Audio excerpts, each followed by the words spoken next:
The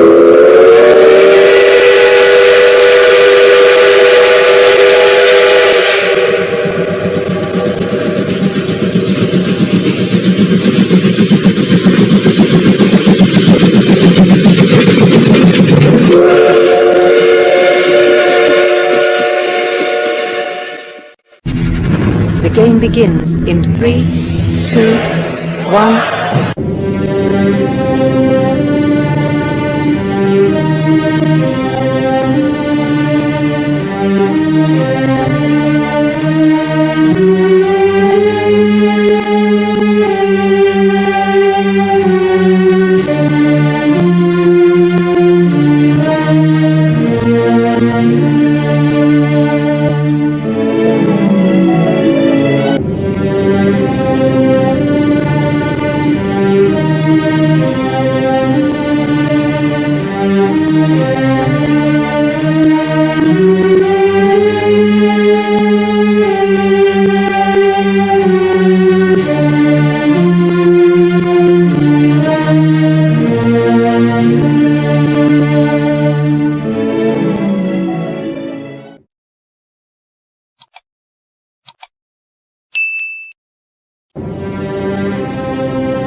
전국의 시청자 여러분, 그리고 해외 동포 여러분, 안녕하셨습니까?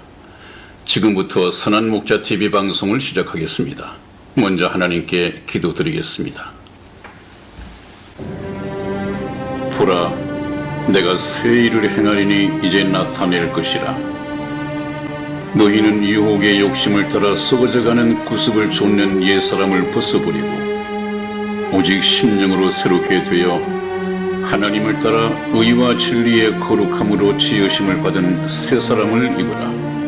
아멘. 거룩하시고 자비하신 사랑의 하나님 아버지, 오늘 이 시간에도 함께 하시어 생명을 얻는 회개에 이르도록 말씀을 듣는 각자의 심령을 붙잡아 주시옵소서.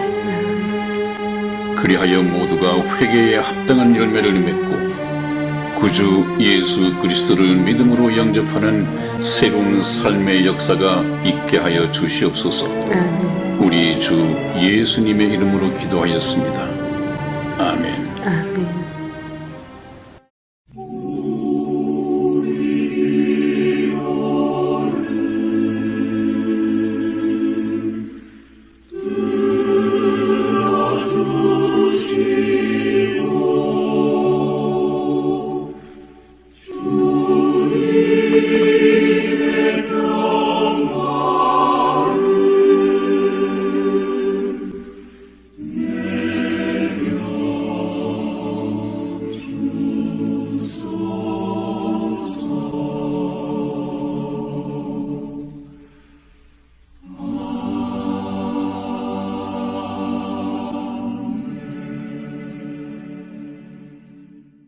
네, 목사님. 네. 저희 방송이 네. 목사님께서 항상 이 편집을 통해서 네. 이렇게 이 방송이 좀 나가고 있잖아요. 네, 그렇습니다. 네, 제가 좀 송구해요, 목사님께. 왜 그러냐면, 네. 지금 이 목사님께서 이 컴퓨터를 네. 지금 연세에 굉장히 잘 다루시거든요. 그러세요? 네네네. 네. 왜냐하면 네. 제가 목사님도 아시다시피 네. 제가 컴퓨터학과를 나왔지만 네. 제가 컴퓨터를 할 줄은 몰라요. 제가 이 말씀을 드리는 게 처음 이제 제가 이제 나이가 먹어서 공부를 했던 건 사회복지를 공부를 했지만은 그 전에는 제가 인기 없는 제 시대 때는 인기가 없었죠, 컴퓨터가.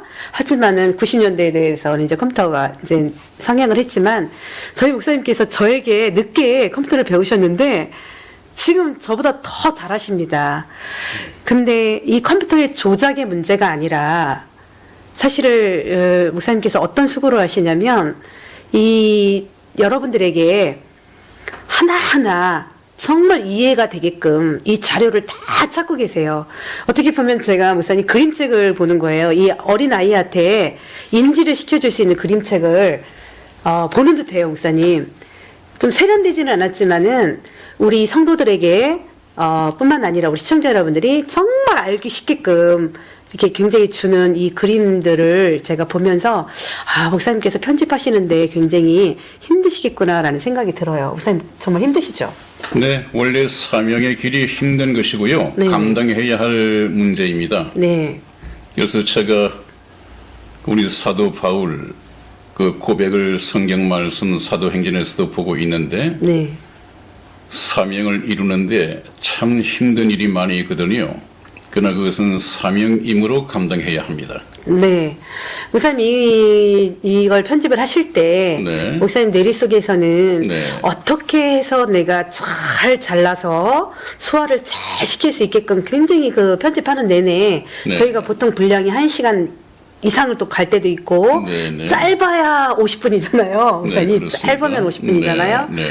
참 그럴 때 쭉 그 파노라마처럼 쭉 이음새를 목사님께서 이렇게 주실 거라고 저는 생각해요. 이거는 네. 제가 할 일은 아닌 것 같더라고요. 네네네. 예, 중간에 저도 생각을 해봤어요, 목사님. 네, 그래서 이 문제는 제가 감당해야 할 문제입니다. 네네. 그래서 아까 말씀하신 것처럼 뭐 아날로그식의 좀 원시적인 방법이긴 하지만 뭐 화려하지는 않더라도 제가 설명하고자 하는 이 내용을 저 그림을 통해서 좀 이해를 도울 수 있다면 그 시청각 자료로서 그다지 현란한 기술이 보이지 않는다 하더라도 뭐 도움만 줄 수 있다면 좋다고 생각을 합니다. 네. 목사님 항상 이 교수법이라는 게 그렇더라고요. 어느 분들은 이런 분들이 계시더라고요. 나는 굉장히 그분은 뭐 굉장히 똑똑하세요. 네. 네, 뭐 박사를 하시는 분들 중에서도 네. 굉장히 똑똑하신데 설명을 못 하세요. 네. 근데 어느 분은 정말 자기가 본인이 전하고자 하는 내용을 150%, 200%까지 해주시는 그런 그 교수님들이 계세요. 그럼 저희가 얻고자 하는 거에 이해력만 있으면 저는 그게 굉장히 훌륭한 강의라고 생각을 하거든요. 근데 저는 목사님께서 이렇게 주시는 이 교수법이 아마 우리 시청자 여러분들께서도 많이 느끼실 것 같아요, 목사님. 사실 성경은 저는 그러야 된다고 생각을 하거든요. 이 성경이 어렵다고 하시는 분들은 일단은 첫째로는 성령이 없어서도 어려웠겠지만 또 누가 어떻게 전하느냐에 따라서도 좀 다르겠죠, 목사님? 네, 교수법하고는 좀 너무 사치한 얘기 같은데 저하고는 이 성경 말씀은 그렇게 많이 배우지 못한 사람이 네. 성경을 연구하고 네. 또 이렇게 말씀을 통해서 전가하는 것이 네. 훨씬 친근감이 있고 이해가 쉬울 것입니다. 좀 많이 배우고 외국을 다녀왔다 또 학력이 높다 하는 이런 분들은 뭐 자기의 그 어떤 지위가 있고 자기의 명예가 있고 자기의 권위를 내세우기 위해서 전번에 말씀드린 것처럼 신학을 위한 신학을 하게 되고 오히려 쉽게 풀 수 있는 말을 오히려 어렵게 또 끌어올리는 이런 경향들이 있는데 그래서 아마 예수님께서는 이런 말씀을 참 많이 배운 사람을 불러서 제자를 삼으신 것이 아니라 정말 배움이 없는 갈릴리 어부들을 주로 대상으로 마태라는 세리쟁이를 또 제자로 부르시고 그래서 거기에다가 귀한 복음을 맡기신 것이 아닌가. 충분하게 그 복음의 사명을 감당했었죠. 저희가 여행을 하다 보면 네. 좀 낯선 곳에 가서 길을 찾기가 네. 좀 어렵잖아요. 네네. 그런데 어른들한테 물어봐도 모르지만 네. 그 동네에 사는 그 동네 지리를 잘 아는 그 어린아이가 네. 어린아이를 만났을 때는 네네. 그 아이가 어린아이지만은 동네 지리를 너무 잘 알잖아요. 그렇습니다. 그 길을 잘 안내를 해주겠죠. 네네. 찾는 것까지. 네네. 그 길을 찾아가는데 박사면 무슨 상관이겠습니까? 네. 그 동네에 살고 길을 잘 아는 사람. 네네. 그렇습니다. 우리가 천국 간다고 하는 것은 길을 찾아서 가는 것입니다. 그러므로 예수님께서는 내가 곧 그 길이요 진리요 생명이다 이렇게 말씀을 하신 이유가 네. 바로 천국은 어떤 학문을 가지고 가는 것이 아니라 길을 찾아가는 것입니다. 그 길이 누구냐? 예수님이시란 말이에요. 네. 그리고 예수님을 만나면 거기에 천국 가는 길이 있습니다. 또 하나님께서 주시고자 하는 생명이 있습니다. 그것을 아는 데는 그렇게 높은 세상 학문이나 지식이 필요가 없습니다. 하나님의 말씀을 그대로 증거하면 되니까요. 네. 거기에 충실하고자 합니다. 네. 그래서 저희 방송을 보셨던 분들이 한 사람 한 사람 늘어난다라는 자체가, 이 네. 조회수가 늘어난다라는 자체가 네. 저는 참 감사하더라고요. 그래서, 이번에 목사님, 네. 전 시간에 회개에 대해서 목사님께 또 그 질문에 대해서 미리 말씀을 드렸고 또 광고를 드렸잖아요. 네네. 네. 네. 오늘은 이제 생명 얻는 회개. 네. 정말 회개에 대해서 좀 네. 말씀해 주셨으면 좋겠어요. 저는 전 시간에도 말씀을 드렸지만은 저는 처음에 저도 이 구원을 받고 난 다음에 네. 이 회개라기보다도 이제 회개는 회개겠죠. 네. 마음의 회개. 근데 감정이 굉장히 앞섰어요. 네. 아, 그랬구나. 이제 특히 감성적이라는 게 있잖아요. 네. 저는 그 감성이 곧 회개인 줄 알았어요. 목사님. 네. 근데 이제 물론 저에게는 그 감성이 아닌 성령께서 회개의 길을 열어주셨다고 저는 확신을 하고 지금 20년이 훌쩍 넘은 이 시간까지 네. 제가 하나님께서 하신 일을 지금까지도 체험을 하고 있지만 우리 시청자 여러분들께서도 좀 이 부분이 구별이 좀 안 되시는 것 때문에 내가 과연 지금 이 구원을 받았는가? 안 그러면 내가 지금 감성으로 있는 건가? 이 감정 탓인가? 이런 부분도 있을 거예요, 목사님. 그런 부분에 대해서 명확하게 성경적으로 회개라는 것을 한 번 더 이번에 짚고 넘어갔으면 좋겠습니다. 네, 감성이라고 말씀을 하셨는데요. 네네. 감성은 우리가 가지고 있는 인격 중에서 한 부분이죠. 네. 우리가 그 영과 혼과 육체 네. 이렇게 해서 우리 사람을 형성하고 있는데 네. 전인격적이라고 하는 것은 지정의 이 세 개를 합해가지고 전인격이다 그렇게 말을 합니다. 혼은 인격을 담는 그릇이죠. 그렇기 때문에 우리가 하나님의 말씀을 듣고 지적으로 알게 되고 그것을 이제 감성적으로 감정적으로 느끼게 되고 뭘 느낄까요? 하나님이 어떤 분인가를 알고 그분이 나를 얼마만큼 사랑하셨는가.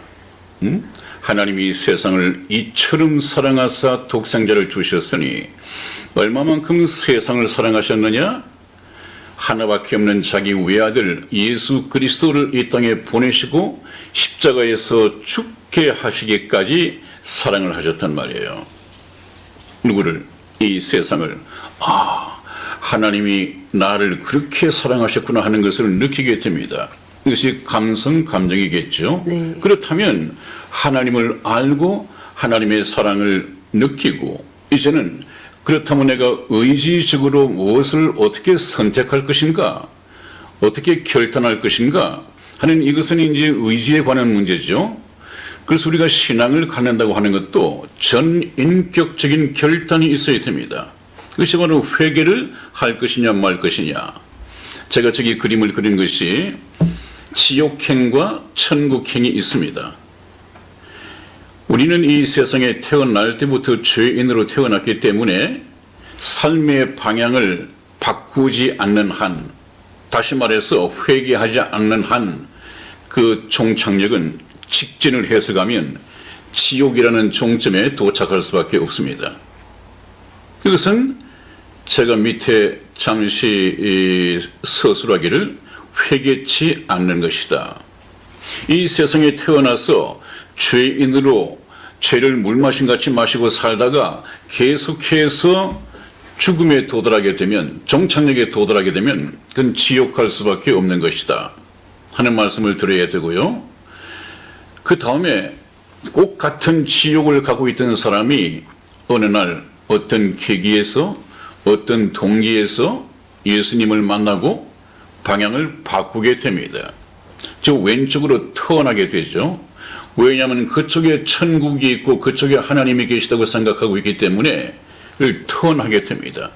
그 턴하는 것을 회개라고 합니다. 회개.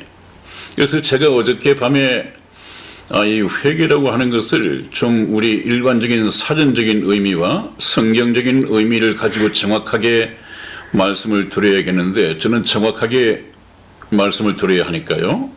사전을 보니까 그렇게 되어 있어요. 사전적인 의미는 이전의 잘못을 뉘우치고 고침, 그렇게 되어 있습니다. 이것은 물론 성경적인 의미하고는 조금 차이가 있지만 네. 그래도 잘 표현해 놓은 것입니다. 이것을 좀 성경적으로 의역을 한다면 이전의 잘못이라고 하는 것은 단순히 죄를 지었다 안 지었다가 아니라 인생으로 태어나서 자기가 누구인지도 모르고 어디서 왔으며 어디로 가는지도 알지 못한 채 자기 영혼의 주인이신 하나님을 믿지 않고, 이것이 이전의 잘못입니다.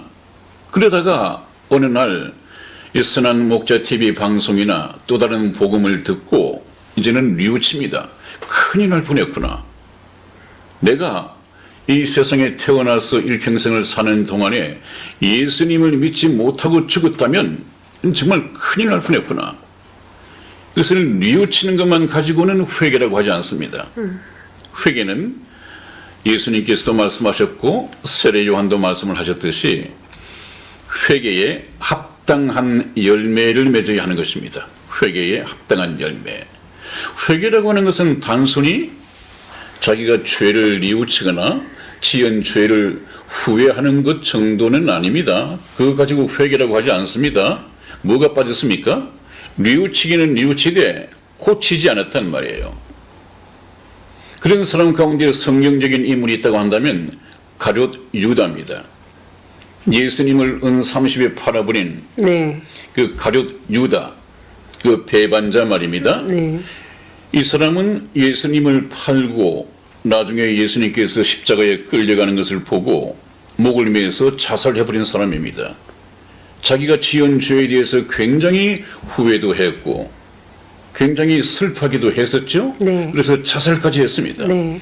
그러면 그 가룟 유다가 그런 일 때문에 회개를 인정받아서 천국으로 가 있겠는가? 그것은 아닐 것입니다. 그런 것을 회개라고 하지 않거든요. 회개라고 하는 것은 이 세상을 살다가 이대로 죽으면 지옥 가겠구나 하는 것을 깨닫고 삶을 고친다. 어떻게? 예수님을 믿고 회개한단 말이죠. 삶의 방향을 턴한단 말이죠. 그래서 반드시 턴하는 데는 또 대상이 있어야 됩니다. 그것은 하나님께로 돌아가는 것입니다. 하나님께로. 그래서 성경적으로 이 회개라고 하는 것은 회개의 두 가지가 있습니다. 회개에는 두 가지가 있는데 하나는 생명을 얻는 회개가 있고 네. 또 하나는 생명을 얻은 이후에 생명을 얻은 이후라고 하는 것은 하나님의 자녀가 된 이후란 말이죠. 네네. 구원받은 이후에 구원받은 성도로서 이 세상을 살아가는 동안에 짓는 죄가 있습니다. 네. 이것도 회개를 해야죠. 그것을 저번에도 말씀을 들었습니까? 천주교는 그것을 잘 구분을 하고 있는 것 같아요. 성경을 벗어나서 그렇지. 네. 물로서 세례를 주면 세례를 받는 사람의 원죄가 사라지고 자범죄가 사라지고 깨끗이 없어진다고 그래요. 그리고 난 후에 이제 또 짓는 죄는 어느 정기적으로 자기가 죄가 있을 때. 죄가 있을 때 네. 신부 앞에 가서 고해성사를 한다. 네. 그것은 정말 구분은 잘 해놨어요. 그것이 이제 성경적으로 틀려서 그렇지. 성경에서는 생명을 얻는 회개가 있는데 이것은 평생에 그 사람이 그리스도인이라면 네. 평생에 한 번 있는 것입니다. 한 번 회개하는 것입니다. 그 회개는 무엇이냐? 지금까지 세상을 위해서 세상만을 바라보며 세상에 속하여 살다가 이 결국은 지옥행이구나 하는 것을 성경 말씀을 통해서 알고 아직까지 살아있을 때 저렇게 천국을 향해서 턴하는 것입니다. 쉽게 말하면 180도 삶의 방향을 전환하는 것입니다. 네. 유턴하는 것입니다. 왜? 세상 가운데는 하나님이 안 계신단 말이죠. 세상은 누가 다스리느냐? 사단. 세상 신, 이 사단이 다스립니다. 그러므로 그 속에서 살아가고 있는 사람은 사단의 시민들이란 말이죠. 사단의 시민, 사단의 멸망의 자식들이란 말이죠. 그 정체를 알고 난 이후에 큰일 날 뻔했구나. 하나님께로 가야지 해서 삶의 방향을 진행하는 방향을 완전히 180도 방향을 바꿉니다. 이것이 바로 회개입니다. 그것이 생명을 얻는 회개입니다. 이것은 1년이 아니라 한 평생에 딱 한 번 있는 사건입니다.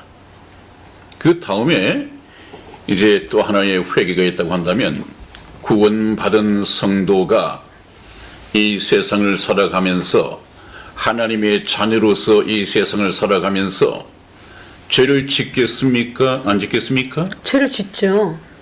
구원받으면 죄를 안 짓나요? 아니죠. 죄를 계속 지어요, 그죠? 네네. 그 죄를 하나님 앞에 나와서 자백하고 천주교 신부가 아니라 하나님 앞에 나와서 자백하고 그러면 하나님께서는 저희 죄를 사하신다 이렇게 말씀이 되어 있습니다. 그러므로 우리가 이 회개를 두 가지 의미에서 좀 말씀을 나눠볼까 합니다. 네. 제일 먼저 이 회개는 신앙생활에서는 없어서는 안 될 필수 불가결한 동전의 양면과 같은 것입니다. 뗄려야 뗄 수가 없습니다. 회개에는 반드시 믿음이 붙어 다니고 믿음에는 반드시 회개가 붙어 다닙니다. 이것은 뗄려야 뗄 수가 없어요. 그런데 오늘날 얼마나 많은 교인들 또 교회에서 예수 그리스도께서 우리 죄를 위하여 돌아가셨다고 하는 말씀까지는 전하지만은 회개에 대해서 그렇게 관심을 갖지 않아요. 회개에 대해서 말씀을 전하지 않으면 어떻게 됩니까? 그냥 예수님이 내 죄 때문에 돌아가셨구나 고맙다 하는 이 지적인 동의 정도 이것 가지고는 자기는 교회를 다닌다고 다니면서 신앙생활을 한다고 하는데 네. 그것은 신앙생활이 아니에요. 그러다 보니까 어떻게 됩니까? 이제 나는 구원을 받았다고 생각하고 구원을 받아놨으니까 예수님 열심히 믿고 열심히 기도하고 입을 크게 벌려서 욕심내고 하나님께 많은 것을 요구해야지 어디다 쓰려고요. 이 세상을 살아가는데 저 지옥행 세상을 살아가는데 하나님의 파워를 힘입고 기도의 능력을 힘입고 입을 크게 벌리고 많은 것을 얻어가지고 열심히 세상 속으로 들어가겠다는 것 아니겠어요? 그것은 맞지가 않지 않습니까, 여러분?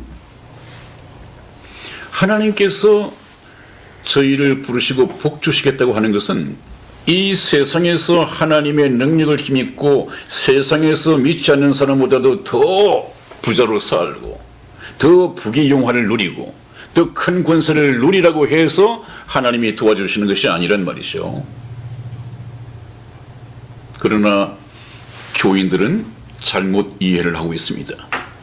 회개한다고 하는 의미는 180도 삶의 방향 전환입니다. 인생의 목적이 달라져야 합니다. 세상 경험, 세상 철학에서 얻어진 그런 인생의 목적이 아니라 나를 지어 만드신 하나님께서 나를 어떤 목적으로 지으셨을까 하나님께 여쭤보고 그 목적을 따라서 궤도 수정을 해야 됩니다. 또 삶의 방향 또한 마찬가지입니다.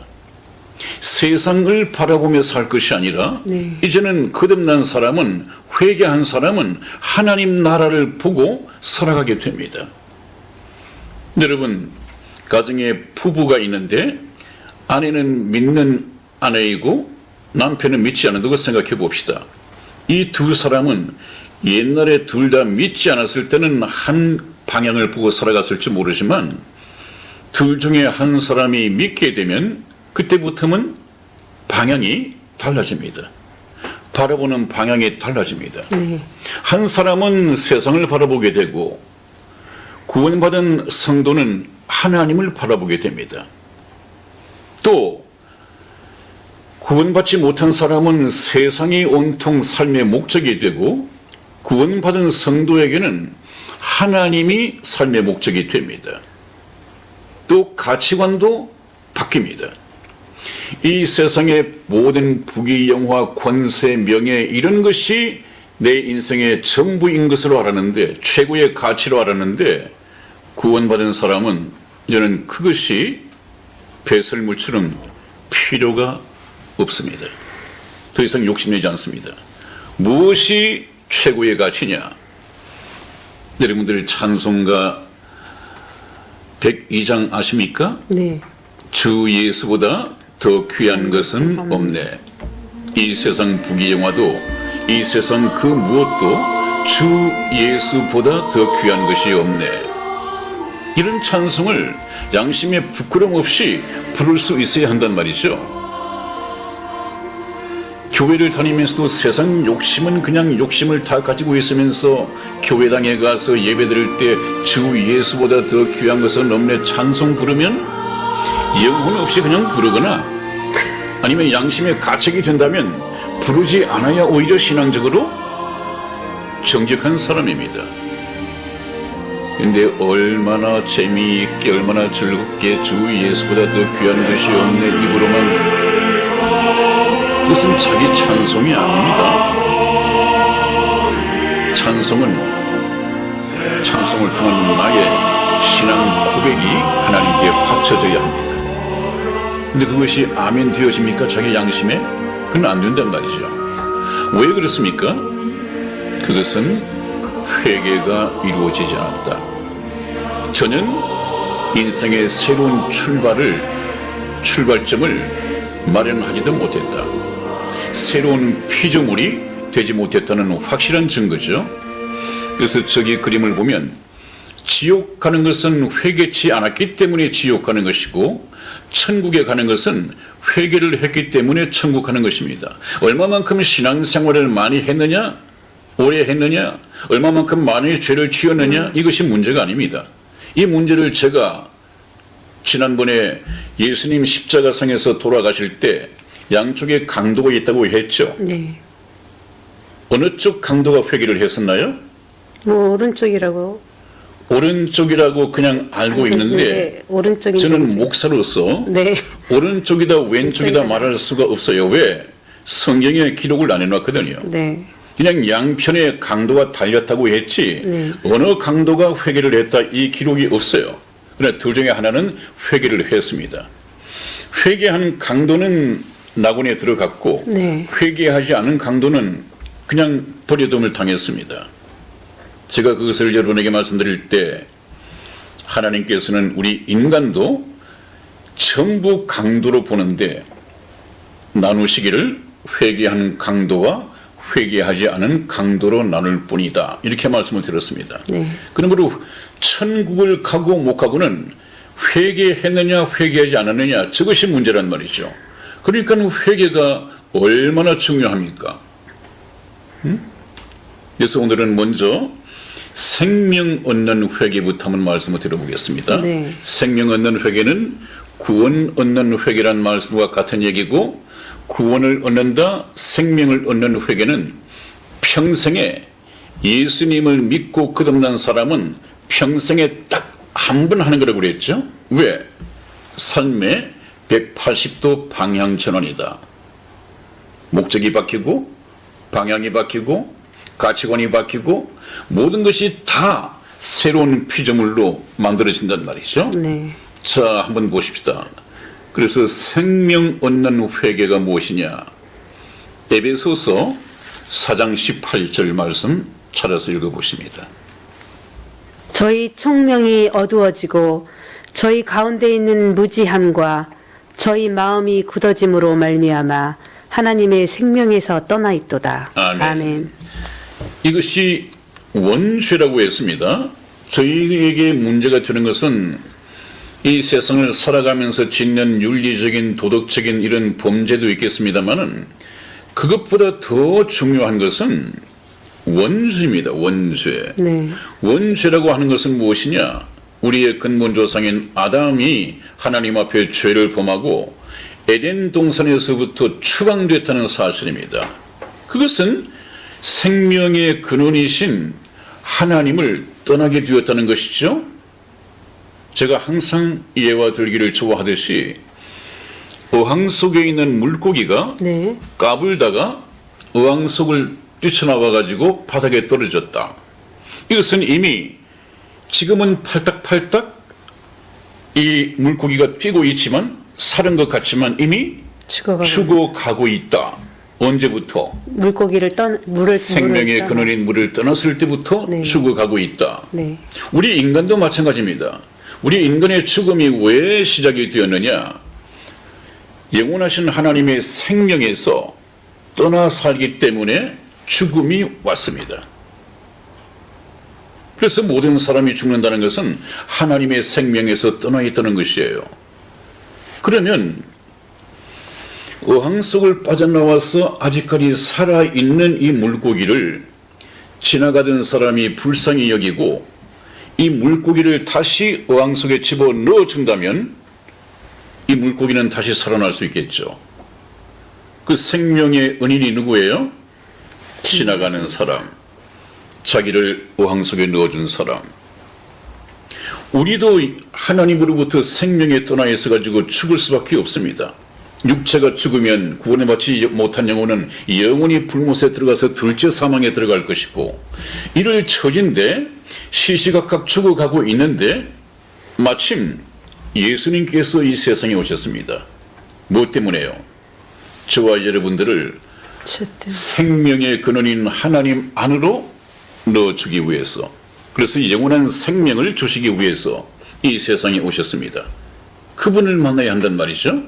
자, 그러면 우리가 왜 하나님의 생명에서 떠나 있느냐 하는 것이 문제점으로, 죽을 수밖에 없는 문제점으로, 또 지옥할 수밖에 없는 문제점으로 진단이 되었다고 한다면 처방이 무엇입니까?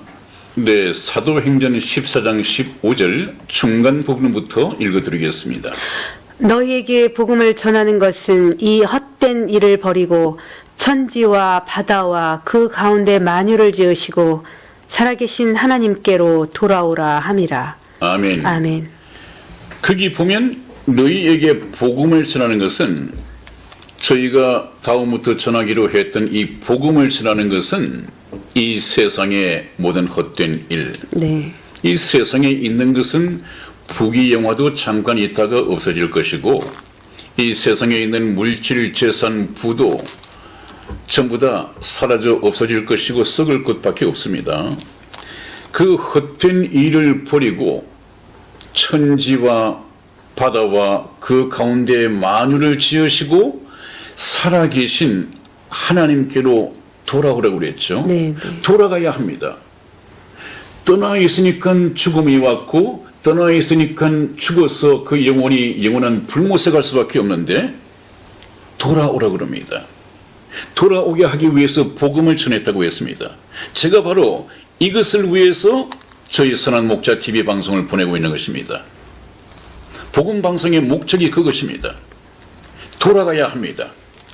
누구에게? 생명의 근원이신 하나님. 영생이신 하나님께로 돌아가야 합니다. 네. 그래서 성경 속에서 하나님이 말씀하시는 가장 중요한 말씀은 돌이켜서 나에게로 돌아오는 것입니다.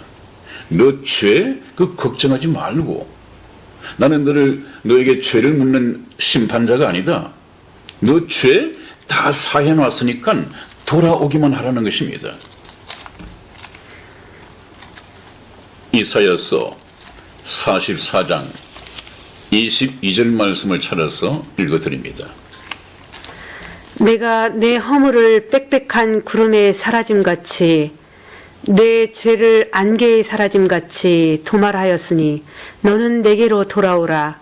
내가 너를 구속하였음이니라. 아멘. 네, 그렇습니다. 너를 구속하였습니다고 하는 것은 너를 돈을 지불하고 내 것으로 사들였단 말이죠. 네. 내가 할 일은 다 했으니까 너는 나에게로 돌아오기만 하면 된다. 돌아오기만 하면 된다고 초청하시는 분은 하나님이십니다. 그 선하신 하나님, 전지전능하신 하나님, 정말 부족할 것이 없는 화려한 천국을 만드시고 기다리고 계신 그분께서 돌아오라고 초청하고 계십니다. 그것이 바로 회개입니다. 세상에 속하여 세상의 욕심을 위하여 살아가는 것이 아니라 하나님께로 턴하는 것입니다. 회개하는 것입니다.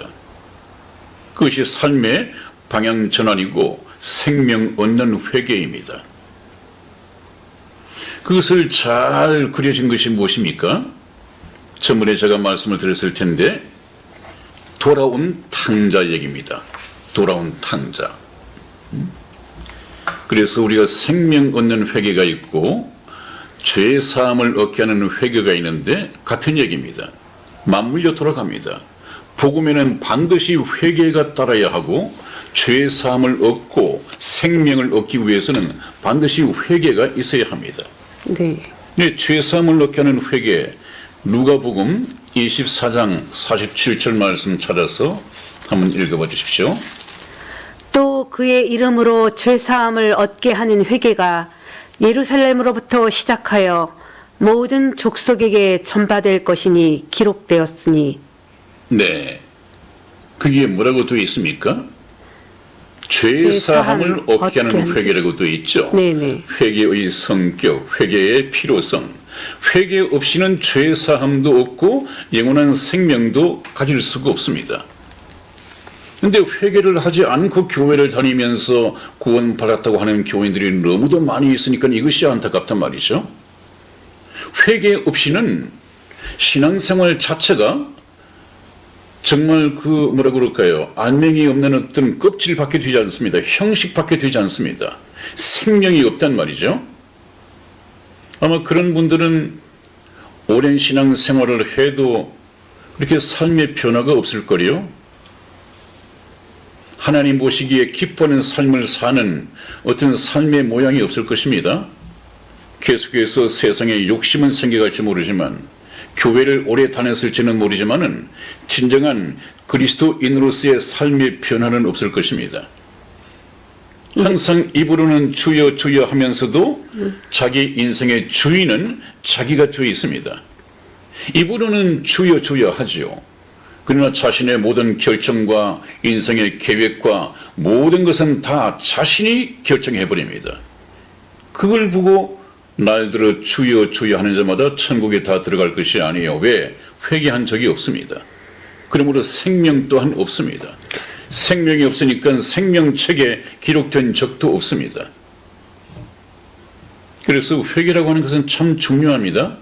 이 회개가 그러면 무엇이냐 하는 것은 나중에 또 따로 구체적으로 말씀드릴 때가 있을 것입니다만은 오늘 조금 총론적으로 한번 접근을 해보겠습니다. 네, 생명에 이르는 회개, 이것을 성경에서 가장 비유적으로 잘 표현한 것이 바로 돌아온 탕자입니다. 돌아온 탕자. 돌아온 탕자는 자기 아버지 집을 떠나와서 멀리 가서 받아나온 재산을 다 탕진해버렸습니다. 그의 죽음의 위기에 직면해 있었습니다. 그랬을 때 생각해낸 것이 그래, 나에게는 재산이 풍족한 그러한 아버지가 계신데 내가 왜 여기서 굶어 죽는가? 네. 내가 비록 죄를 지었지만 잘못을 구하고 용서를 구하면서 아버지께로 돌아가야겠다. 그래서 돌아갑니다. 이것이 바로 회개입니다. 아, 내가 죽게 되었지만 돌아가야지. 돌아가면 다 살 텐데 그 자리에 앉아서 그 생각만 머릿속으로 해 있어가지고는 회개가 이루어지지 않습니다. 네. 그 죽음에서 구원될 수도 없습니다. 죽음에서 생명을 되살릴 수도 없습니다. 이제 어떻게 해야 됩니까? 그렇다면 자기 아버지께로 돌아가는 것입니다. 그래서 그 생각 끝에 이에 일어나서 아버지께로 돌아가니라. 돌아갔더니 어땠습니까? 그것도 돌아가는 시기가 있습니다. 거기서 죽어버리면 끝납니다. 우리 인생도 하나님께 돌아가는 이 일이, 구원받는 일이 육체 생명이 살아있을 때의 얘기지, 육체 생명이 죽어버리면 회개 자체를 할 수 없습니다. 회개를 못하면 지옥에 묵혀있는 자기의 영혼을 천국으로 돌려놓을 수도 없습니다. 모든 것이 다 끝입니다. 그러므로 살아있을 때 돌아가야 합니다. 살아있을 때. 그 다음에는 제가 말씀드릴 때 신앙생활에서 없어서는 안 될 이 회개가 두 종류가 있다고 했는데, 두 종류. 금방 생명에 이르는 회개에 대해서 말씀을 드렸고, 또 하나는 이제 구원받은 성도가 구원받은 이후에 이 세상을 살면서 어쩔 수 없이 죄를 짓게 됩니다. 왜냐하면 이 죄의 몸을 아직까지 가지고 있으니까요. 이 죄가 완전히 끝나기 위해서는 주님 공중 재림하실 때 휴거를 통해서 이 죄의 몸을 신령한 몸으로 갈아입어야만이 죄가 비로소 끝이 나게 됩니다. 그러나 지금 살아있는 동안에는 여전히 죄를 지을 수밖에 없습니다. 물론 죄를 짓지 않으려고 노력을 해야겠지만 어쩔 수 없이 죄를 짓습니다. 왜? 죄의 몸이 있으니까 그렇습니다. 그럴 때 어떻게 해야 하느냐? 요한 1서 1장 9절 말씀을 찾아서 한번 읽어봐 주십시오.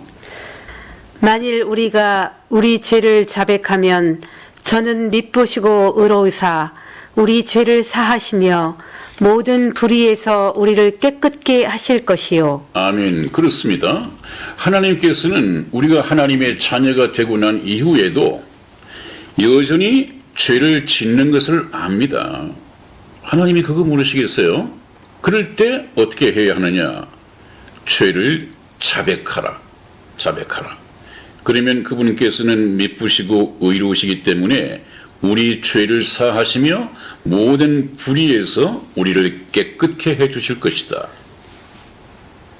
이 천주교에서는 신부님에게 가서 고해 성사를 한다는데 네. 그건 잘못된 것입니다. 성경에 맞지가 않습니다.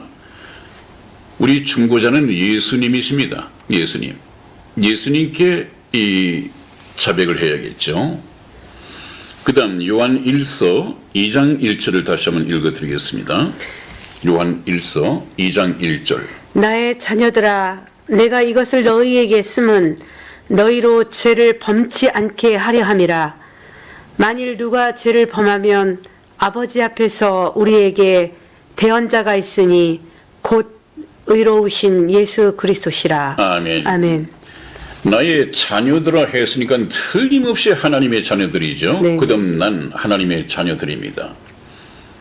내가 이것을 너에게 쓰는 이유는 너희로 죄를 범치 않게 하려 함이라.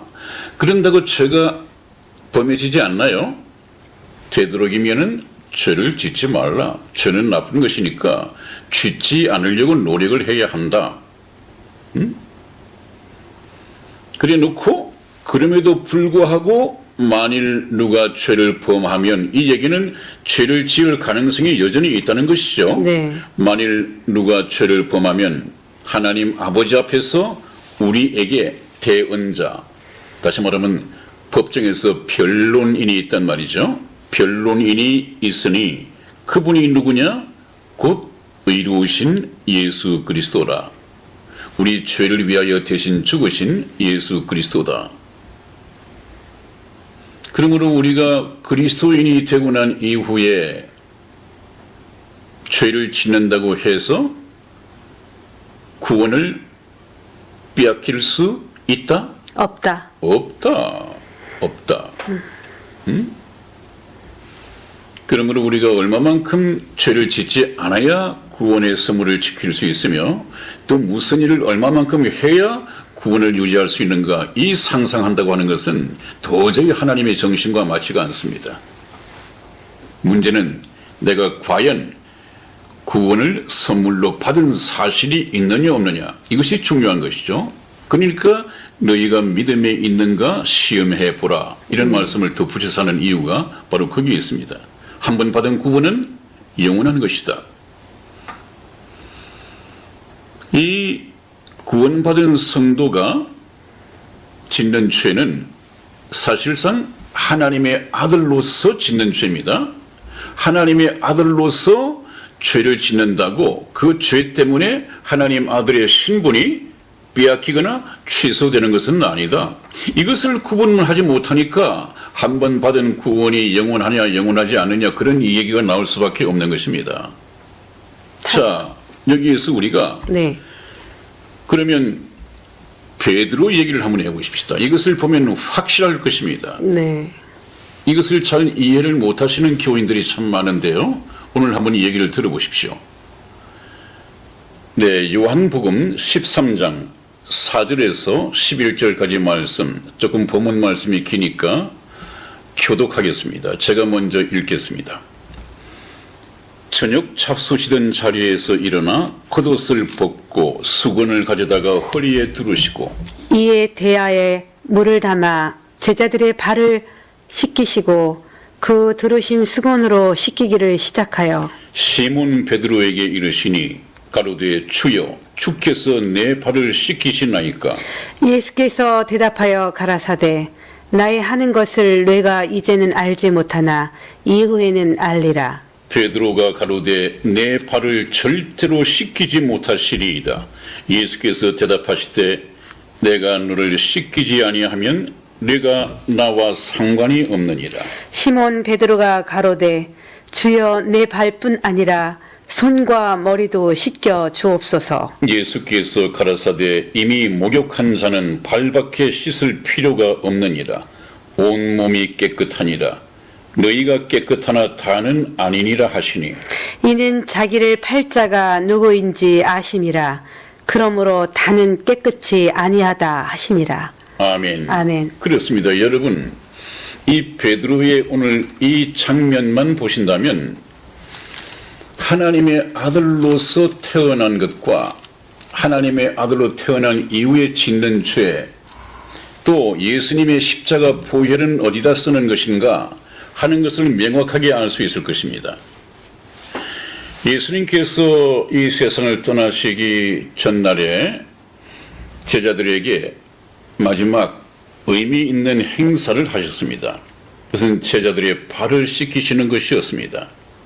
이것은 하나의 겸손일 뿐 아니라 겸손 외에 나중에 알게 될 큰 의미가 포함이 되어 있습니다. 네, 네. 그래서 예수님은 스승이고 주님이시잖아요. 네. 근데 직접 허리를 동이고 종의 자세를 취하신 후에 제자들의 발을 씻기시겠다고 허리를 굽히고 무릎을 땅에 엎드렸을 것 아니겠어요? 그러니까 베드로가 정말 이건 아니거든요. 우리가 주님의 발을 씻겨야 할 텐데 어떻게 주님께서 제자들의 발을 씻기십니까? 이건 뭔가 잘못해도 한참 잘못되었습니다. 이렇게 이제 이의를 제기한단 말이죠. 그것은 베드로로서는 겸손이었을 것입니다. 그러나 예수님이 보실 때는 겸손도 있지만 또 하나 중요한 것을 놓치고 있습니다. 그것이 무엇이냐? 영적인 의미입니다. 그래서 베드로가 손사래를 치면서 절대 제 발은 씻길 수 없습니다라고 얘기를 하니까 예수님의 말씀이 네. 베드로야 내가 너를 씻기지 아니하면 내가 나와 상관이 없느니라. 아, 이건 정말 큰 일이죠. 네, 네. 예수님과 자기가 관계가 없다. 주종 관계도 아니고 스승과 제자 관계도 아니고 이것은 무엇을 얘기합니까? 남남이라는 거예요. 네. 남남이라고 하는 얘기는 지옥할 자식이라는 거예요. 네. 이 의미를 베드로가 금방 깨달았습니다. 네. 아이고 그렇습니까 주님. 그렇다면 발뿐만 아니라 목욕. 몸까지도 다 좀 시켜주십시오. 목욕을 시켜주십시오. 그 얘기를 했단 말이죠. 네. 역시 베드로답습니다. 네. 그랬더니 예수님께서 하신 말씀이 굉장히 중요합니다. 네. 뭐라고 말씀하셨습니까? 이미 목욕한 자는 이미 목욕한 목욕한 자는, 자에게는 네. 씻을 것이 발밖에 발밖에 없다. 목욕했다고 하는 얘기는 무슨 얘기입니까? 머리 끝에서 발끝까지 다 한번 목욕했다. 뭘로? 예수님의 피로. 이것은 예수님의 피로서 머리 끝에서 발끝까지 이미 깨끗해진 것입니다. 모든 죄가 다 깨끗해진 것입니다. 이건 평생에 한 번입니다. 네. 구원받을 때 한 번입니다. 네. 그러나 구원을 받았지만 구원받아서 하나님의 자녀가 되었지만 이 세상을 살아가면서 땅을 밟고 다니니까 세상을 밟고 다니니까 저 슬리퍼를 신고 다니는데 발에 먼지가 끼이고 그렇단 말이죠. 그래서 집에 돌아오면 반드시 유대인들은 결례의식을 따라서 발을 씻게 되어 있습니다. 바로 저것이 이 세상을 살아가면서 짓는 죄입니다. 저 죄만 저 발에 묻은 먼지만 씻으면 된단 말이죠. 그것은 아까 뭐라고 했습니까? 그건 자백하는 것이다. 네. 그건 보혈로서 씻는 것이 아닙니다. 네. 그건 자백하는 것입니다. 근데 보혈이 요새 어떻게 잘못 써지고 있느냐? 어떤 분은 예수님의 보혈로 질병을 치료하고 암을 치료한다고 이렇게 암 환자의 배에다가 그냥 주 예수의 보혈로서 명하노니 아마 물러가라 뭐 이렇게 또 얘기를 한다고 그러고요. 또 좀 대표 기도문을 좀 구하러 인터넷에 들어가 보면 거의가 그래요. 주님, 지난 한 주간 인도해 주신 것을 감사합니다. 지난 한 주간 주님을 위해서 산다고 살았지만 살지 못한 죄들이 많이 있으니까 주님 보혈의 능력으로서 이 죄를 씻겨주십시오. 그 말씀이 맞습니까? 아니요. 맞지 않습니다. 맞지가 않죠. 네네. 만일에 그분이 거듭나지 못한 예수 그리스도의 보혈로서 구원받지 못한 사람의 기도를 한다면 맞는 얘기인데 네. 교회를 다니면서 구원받은 성도 예수 그리스도의 피로서 이미 목욕을 한 사람이라고 한다면 그 기도문은 잘못했습니다. 그래서 나는 그게 이상해서 상당히 많이 뒤져봤어요. 다른 사람들도 그런 내용의 기도를 하고 있는가 봤더니 거의 대부분이에요. 예수님의 보혈은 우리가 하나님의 자녀가 되기 위해서 한 번 머리 끝에서 발끝까지 여러분들 어린 아이가 밖에 나가서 놀이터에서 정신없이 놀다가 엄마는 이불을 깨끗하게 다 세탁을 해놨는데 흙먼지로 들어오면 엄마가 야, 안 돼, 씻고 들어가야 돼 말리지 않겠습니까? 말리죠. 그리고 나서는 씻고 와 엄마가 검사를 하든지 아이가 더 어리면 아예 엄마가 씻어주고 다니겠어요. 머리부터 발끝까지 엄마가 보고 판단해서 이제 됐다 들어가. 천국도 마찬가지입니다. 하나님께서는 저와 여러분들의 죄를 씻기시되 머리 끝에서 발끝까지 호리도 남김없이 누가 씻기신다? 우리가 씻는다? 아니요. 하나님께서 씻기십니다. 하나님께서. 그래서 이제 너는 천국에 합당한 내 아들이야. 들어와. 하나님이 시키신단 말이에요. 그래서 하나님의 자녀가 그 순간에 됐습니다. 그 다음부터 짓는 죄는 발만 씻으면 된다. 그 얘기는 아까 뭐라고 말씀했습니까? 두 번째에서 하나님 앞에 자백함으로써 되는 것이다. 구원을 받은 성도가 짓는 이 죄를 자백하는 것은 평생에 한 번이 아니라 매일, 매시 할 수만 있다면 죄를 지을 때마다 회개하고 같은 죄를 다시는 습관적으로 반복해서 짓지 않도록 결단하고 죄에서 떠나는 것입니다. 그것이 회개에 합당한 열매입니다. 그러면 첫 번째 생명을 얻는 회개에서 회개에 합당한 열매는 복음을 받고 예수 그리스도의 보혈로서 죄 씻음을 받고 예수 그리스도를 자신의 구주로 영접하고 전혀 새 삶을 살기 위하여 삶을 180도 방향 전환해야 회개에 합당한 열매라고 했습니다. 그래서 우리가 세상을 살다가 턴해서 하나님을 향해서 돌아가기 시작할 때 하나님께서는 성령을 주신단 말이죠. 왜? 천국으로 인도하시기 위해서. 회개하지 않는 사람에게는 성령을 주시지 않아요. 그러니까 그런 분들은 매번 몇십 년을 교회를 다녀도 삶의 변화가 없습니다. 성화가 없습니다. 또 어떤 말을 합니까? 장로님, 이제 장로님 좀 되셨으면 오랫동안 교회를 다니셨을 텐데 천국 가실 확신이 있으십니까? 그러면 그에 어떻게 대답을 해요? 죄가 많아서. 머리를 긁으면서 죄가 많아서요. 겸손입니까? 불신입니까? 불신이죠. 아니, 예수님께서 그 장로를 위해서 십자가에 피 흘려 죽었는데도 아직까지 죄가 많다면 자기를 위해서 피 흘려 죽으신 예수님의 공로를 믿지 않는다는 것 아니에요. 나하고는 관계가 없다? 나하고는 상관관계가 없다는 것 아니에요. 그것은 믿지 않는 것이죠. 그것이 바로 불신이에요.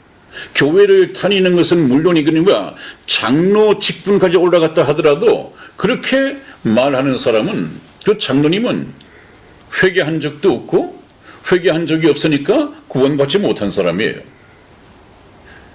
죄 때문에 천국을 못 간다니요. 예수님을 믿으면서 믿지 않는 사람이 그 말하면 맞는 말입니다. 그러나 장로님이면 상당한 직분이 있으신 분 아니에요. 그 직분을 잘못 준 거죠. 직분을 잘못 준 거죠. 네. 뭐 직분을 돈 주고도 대형 교회에서는 산다고 하니까요. 네. 공적인 공정가가 있답니다. 그게 뭐 직분을 돈 주고 사고 팔고 하는 그런 일이 번번하게 일어난다는 것입니다. 네, 그래서 여러분 다음에 이 회개에 대해서는 정말 구체적으로 강론적으로 얘기할 때가 있을 것입니다. 이 회개는 정말 중요하거든요. 이 회개 없이는 성령을 받을 수가 없다. 회개 없이 교회를 다니는 것은 하나님을 속이는 것이고 자기를 속이는 것이다. 요즘 무슨 말이 있습니까? 비핵화를 전제하지 않는 남북 정상회담은 전 세계를 향해서나 한국 국민을 위한 사기극이다. 이렇게 말을 했듯이 회개 없는 신앙생활이라고 하는 것은 하나님을 속이는 것이고 자기도 속는 것입니다. 여러분, 오늘 복음 방송을 앞두고 마지막으로 두 종류의 회개에 대해서 말씀을 들었습니다. 왜냐하면 회개는 구원받는 데 있어서 없어서는 안 될 대전제이기 때문에 그렇습니다. 본문 말씀 하나 읽어드리고 마치겠습니다. 사도행전 2장 37절에서 38절까지 말씀을 읽어드리겠습니다. 저희가 이 말을 듣고 마음에 찔려 베드로와 다른 사도들에게 물어 가로되 형제들아 우리가 어찌할꼬 하거늘 베드로가 가로되 너희가 회개하여 각각 예수 그리스도의 이름으로 세례를 받고 죄 사함을 얻으라. 그리하면 성령을 선물로 받으리니. 아멘. 그렇습니다. 베드로와 다른 사도들에게 물어 가로되 네. 형제들아 우리가 어찌할꼬 하거늘. 그러면 우리가 이제 어찌했으면 좋겠느냐? 예수님을 모르고 우리가 그렇게 핍박하고 했는데 말씀을 듣고 보니까 예수님을 그렇게 대해서는 안 되고 우리의 주님이신데 그러면 우리는 어떻게 해야지 구원을 받을 수 있겠느냐? 이렇게 물었습니다. 그랬더니 대책으로 베드로가 가로되 너희가 여기서 또 회개하여 그랬죠? 네. 회개하여 각각 예수 그리스도의 이름으로 세례를 받고 왜 각각이란 말을 강조했을까요? 믿음 여러 사람들이니까 각각. 여러 사람들이니까 각각 믿음은 각자의 것입니다. 내가 구원받았다고 남편과 공유할 수 있는 것이 아니고 내가 구원받았다고 자식들과 공유할 수 있는 것도 아닙니다. 내가 받은 구원을 자식들에게도 전수해서 자식도 믿어야 되고 남편도 믿어야 되고 각자가 다 믿어야 됩니다. 그러니까 각각 예수 그리스도의 이름으로 세례를 받고 이 세례는 물 세례가 아니라 성령의 세례입니다. 네. 성령의 세례를 받고 죄 사함을 얻어라. 죄 사함을 얻어라. 회개, 그다음에 성령의 세례, 죄 사함 다 들어가 있죠? 그리하면 성령을 선물로 받으리니 이런 조건이 갖추어졌을 때 성령을 선물로 주신단 말이죠. 이걸 충족해야 합니다. 그래서 이 충족을 위해서 제가 이제 다음 복음 방송부터 성경은 사실인가, 성경 말씀이 믿어질 수 있도록 프로그램을 가지고 말씀을 드릴 것입니다. 기대해 주십시오. 네, 목사님 장시간 동안 네. 많이 애쓰셨습니다. 네. 왜냐하면 이 회개가 네. 참 우리 시청자 여러분들도 지금 이 방송을 쭉 들으시면서 네. 참 마음에 갑갑함이 있으셨을 거예요. 네네네. 네. 네. 내 마음이 기쁨이었고 내 네. 마음에 왜 자꾸 뭔지 모르는 갑갑함에 많이 갇혀 있었던 네. 분들이 있을 겁니다. 네네. 근데 그게 말씀하신 대로 네. 단 한 번의 회개가 네. 그러니까 매듭이 풀어지지 않은 거잖아요, 목사님. 네, 네, 그렇죠? 그렇습니다. 네. 네, 그래서 이 방송 저도 쭉 지금 목사님하고 진행을 하면서 이 부분이 항상 걸렸던 분들이 많이 있으실 거다라는 생각에서 참 잘 다루어진 부분이라고 생각합니다. 그리고 목사님 지금 마지막으로 성령을 선물로 받으리라고 하셨잖아요. 네. 이 성령 또한 하실 말씀이 좀 많으시죠? 우리 시청자 여러분들이 그렇습니다. 가장 지금 중요한 뭐 성령. 교회 시대 2000년 동안은 네, 성령 성령. 하나님의 시대니까요. 네네. 그분에 대해서도 알아야 할 것이 참 많고 네. 그렇습니다. 제가 네. 말씀드릴 것도 많이 있고요. 네네. 네. 참 회개와 성령이 네. 우리 기독교에 굉장히 관심도 네. 크고 네. 이게 가장 큰 뭐라 그럴까요? 주제 이거일 것 같아요. 그래서 우리 선화목자 TV 방송은 항상 여러분들이 궁금해하시는 것들을 제가 이렇게 또 올리겠습니다. 네네. 자, 또 한 주 동안 여러분들 잘 지내시고요. 네. 또 건강한 모습으로 저희도 뵙겠습니다. 네네. 네, 목사님 감사드립니다. 추운 날 건강하십시오. 다시 뵙겠습니다.